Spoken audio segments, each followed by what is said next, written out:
Happy Thursday. I just wanted to share some things with you all that, I don't know, I haven't gotten a chance to mention. First and foremost, this came to my P.O. box. How adorable. It is a card from one of you. And I'm just loving it with the cats and the phones. It's kind of quirky and cute. And then look at the adorable washi tape. I need to find this washi tape that you've used because I love that little cat. I had a cat like that, a Japanese bobtail. She passed away, unfortunately, but I love anything with that little cat on it. So thank you. That card is so cute. Okay, skincare update for the European crowd in particular. First up, Eucerin, very high protection 50, sensitive protect. You'll recall I tried this out for you guys a while back on a Thursday vlog actually. And when I tried it, like first impressioned it did this weird thing where it peeled up off of my face. I don't know what was going on that day. I have had no issue with this since then and have really been enjoying it. It does have a pretty strong odor of alcohol, so if that bothers you, you would want to avoid it. But it's actually pretty moisturizing. It's not super greasy. It leaves a little bit of an emollient shine, but phenomenal filters. If you have rosacea, this might sting though because of the alcohol denaturing, the alcohol in there, which is just added so that the filters work right in the formulation. They need to be dissolved in that. You know, that's what it's doing. So, you know, it's not the devil. It just can cause issues for people with sensitive skin. Anyways, this I got on Amazon. And I think it's still available. If so, I'll link it down below along with this. This is a Urea Cream, and it comes from Germany. It is fragrance-free and wonderful. If you recall back to my video on urea, I talked about how wonderful it is as a humectant, how it can be a light keratolytic. It's great for rough, dry, bumpy skin. And this hand balm is fantastic. Not only is it great for dry, kind of dull, discolored skin, just improving the appearance of it, it also is great for your nails. If you have brittle nails, urea is a good ingredient in a hand cream. It can help hydrate the nail plate and improve the appearance of brittle nails. So I wanted to share that with you guys. I'll list it down below for you if it's still available. Well, hey guys, what's up? It is the end of the day and I'm headed out to run errands. Interesting, I was reading your comments on my melatonin video and some of you guys were like, I don't care what those daycare workers said. That's just crazy giving a child a melatonin supplement at nap time. And I was like, yeah, you know, I agree with you guys. It is crazy. Makes me, you know, kind of grateful that I don't have children. Some of the things you have to worry about, it's absurd. You know, when I was a child, I was in daycare and I was not on board with the mandatory nap hour. I just, you know, it did not suit my biologic clock, in other words. I always hated naps. I'm not a nap taker, and I feel like it's just a waste of time, and I felt that way as a 5-year-old.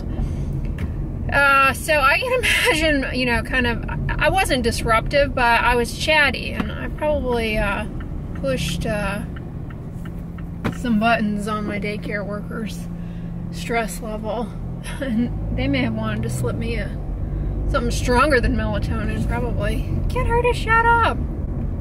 But yeah, you know, raising children nowadays, I feel for you parents and people raising kids. It's I feel like there's just so much to worry about and stress about that when I was growing up we didn't have to worry about. But speaking of kids, teen pregnancy is at an all-time low in this country. You know, the media always emphasizes negative things, but that's good, you know.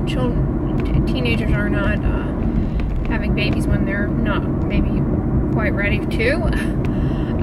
So that's good. Birth rates in general are down. In 2018, I think they were at an all-time low. It seems as though women are delaying child birthing until later years in life, so that is a difference.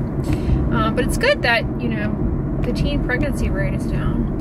The media never emphasizes positive things. Although, you know, me being kind of a let's look at this multiple ways type person, I do question what is responsible for that trend. Is it, I can't imagine it's that teenagers are suddenly less exploratory with one another than they ever were. Like, I can't imagine that.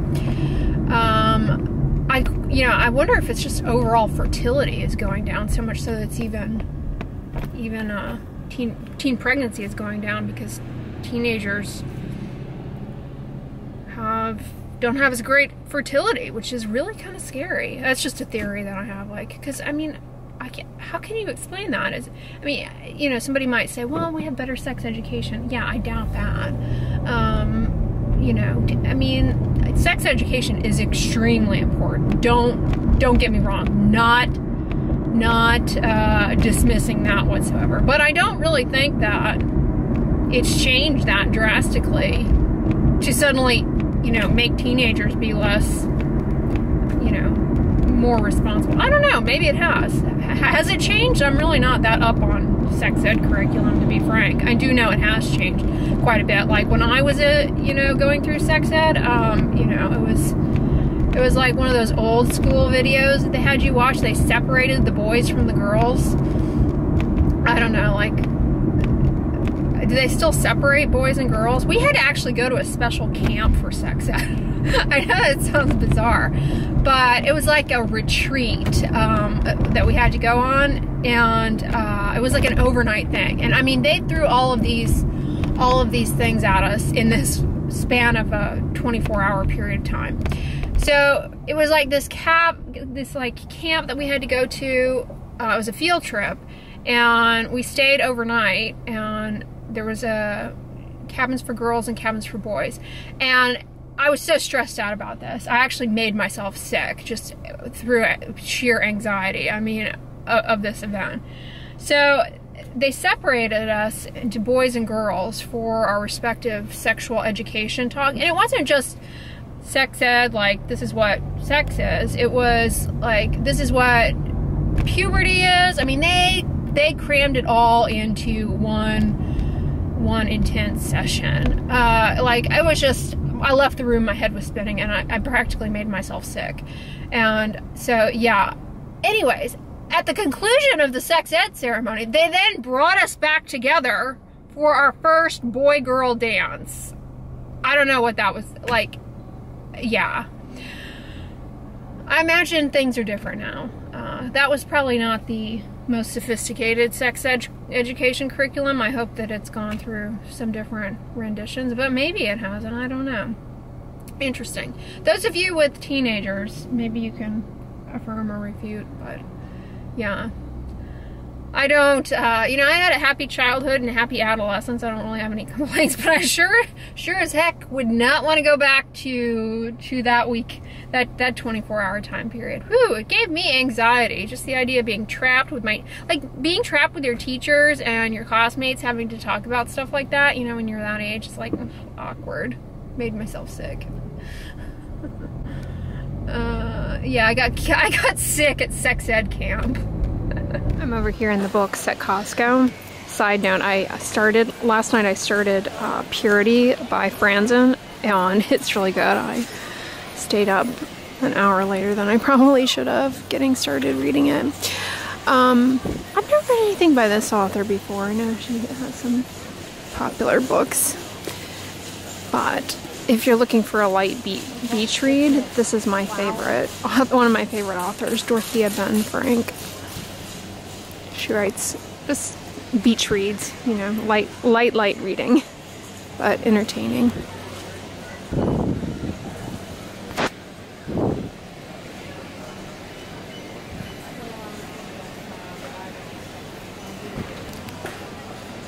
Spying on the south.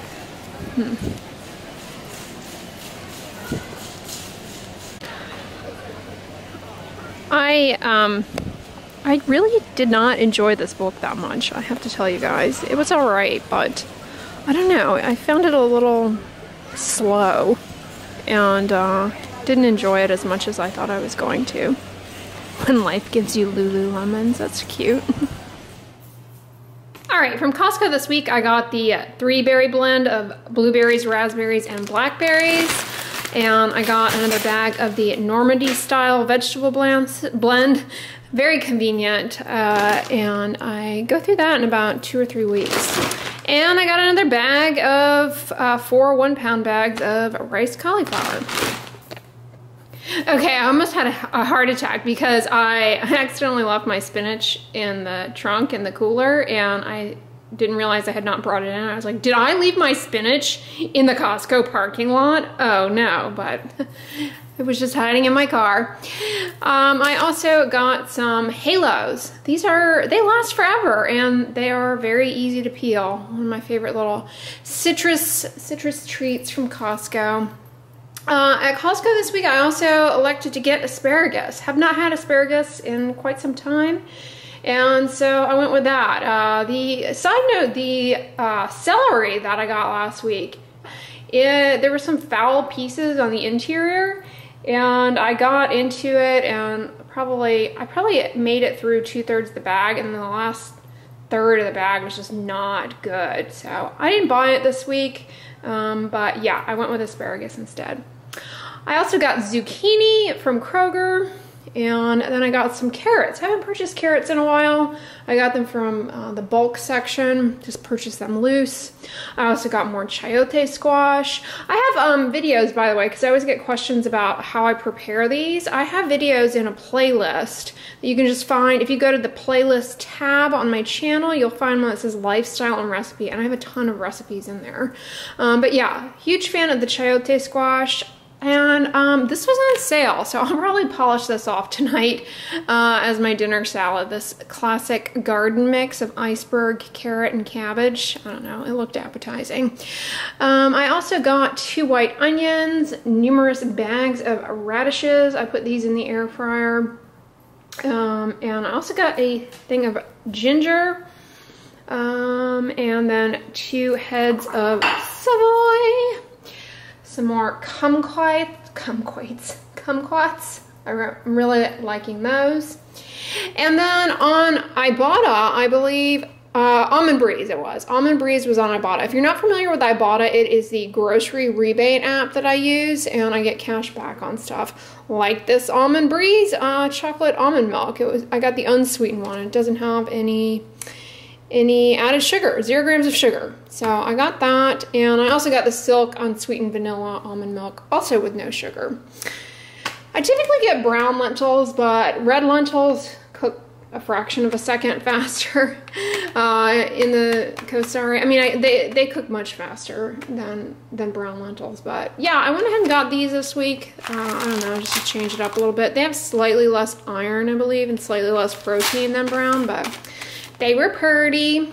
Somebody asked me, have I purchased these True Lime limeade sticks in a while? And I have not, so thanks for reminding me how much I love them. I elected to get the black cherry flavor this week. If you aren't familiar with these, they're just water flavor packets. They're pretty good. They have a watermelon one that is really good. So I got the black cherry. Only 1 gram of sugar in a stick, so that's not too bad. And then I had a coupon for these. They were on sale. These are the unsweetened applesauce pouches by Simple Truth Organic. I wanted to get the large container instead of having these little pouches, but they didn't have any of the unsweetened available. So I went with these little pouches. And I got another thing of stone ground mustard from Simple Truth Organic. Love this stuff. It's really good on the baked radishes. And Simple Truth is having a sale currently. Like, all the Simple Truth stuff is on sale. So I went and got some chia seeds. Rather than go down the rabbit hole of purchasing chia seeds from Costco and having like a lifetime supply of little black seeds that invariably spill all over the place. Yeah, I just got the Kroger smaller bag. Anyways, that is everything that I got this week. So yeah, that's everything I got at Kroger and Costco this week. I hope you guys enjoyed the vlog. If you liked it, give it a thumbs up, share it with your friends, and as always, don't forget, sunscreen and subscribe. I'll talk to you guys tomorrow. Bye.